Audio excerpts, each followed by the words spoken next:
Deməli, diqqətlə baxırıq. Qeyd olunub ki, dərs zamanı müəllim şagirdlərə kimyəvi təcrübə aparmaq üçün laboratoriya aparır. Təhlükəsizlik tədbirləri görmür. Təhlükəsizlik varsa nə var? Açarsız. Dəstəkləyici mühit deyil müəllimə. Afərin. Gördünüz nə asandır.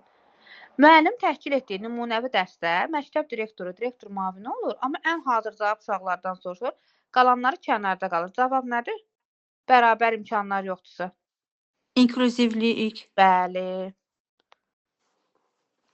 Sinifdə şagirdlər bir-birinə davamlı şəkildə incidilmək varsa açar söz nədir? İncidilmək varsa bullying deyil. Aysə, bullying və dəstəkləyici mühitdir. Müəllim bu halı müşahidə etməyinə baxmayaraq heç bir tədbir görmür, düşünür ki, vaxt içkisinə səbəb ola bilər, əsas diqqətini dərsə versin. Yazıb ki, burada bərabər imkanlar, xeyr, burada bərabərlik pozulmur, kimsə incidilir. Ona görə biri çıxırıq. Düzdür? Bəli. Sonra müəllim təhsil alanlara müstəqil həyat və əmək fəaliyyətini hazırlaşdırmaq. Axı burada əmək fəaliyyəti yoxdur, biri incidilir konkret.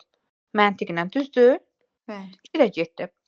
Müəllimin şərəf və ləyaqətinə hörməsi. Axı burada şagird müəllimə heç nə etməyib ki, mən müəllimi götürüm, düzdür?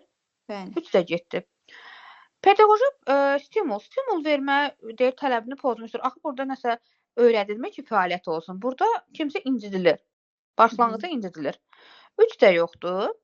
4-ə baxın. Dəstəkləyici mühit pozuldu, zorakılığa məruz qaldı. Sizcə uyğun deyil? Uyğundur. Başa düşürsünüz? Bəli. Sonra deyir ki, müəllim şagirdlərə esse yazma strukturunu öyrədir. Öyrətmək hədəf qoyur və lövhədə 5 fərqli mövzu verir. Niyə eyni mövzu vermir? Hər kəs özünə maraqlı gələn eləsin. Fərqli mövzu verməyinin səbəbi nədir? Bərabərliyi qorumaq da. Yəni, kim nəyi bacarırsa, tərəzi var burada, bərabərlik var. Kim nəyi bacarırsa, onu təsvir eləsin. Şagird yönümlülüyü axtardınız o dəqiqə, amma orada yoxdur şagird yönümlülüyü. Təhsildə bərabər imkanlar. Nədir? Bərabərlik də, yəni ki, kim nə maraqlıdır, kim nəyi bacarırsa, onu eləsin. Sonuncunu izah edirəm, qalanını özünüz eləyəcəksiniz. Müəllim keçici summativ qiymə imtahanı keçirdikdən sonra nəticələri təhlil edib, şagirdlərin hansı az standart tələb elədiyini çətinlik görəndə nədir? Və planlaşdırma ilə çətinlik görəndə nədir sizcə? Plan görəndə. Açar söz yazırmışsın. Plan inkişaf idi da.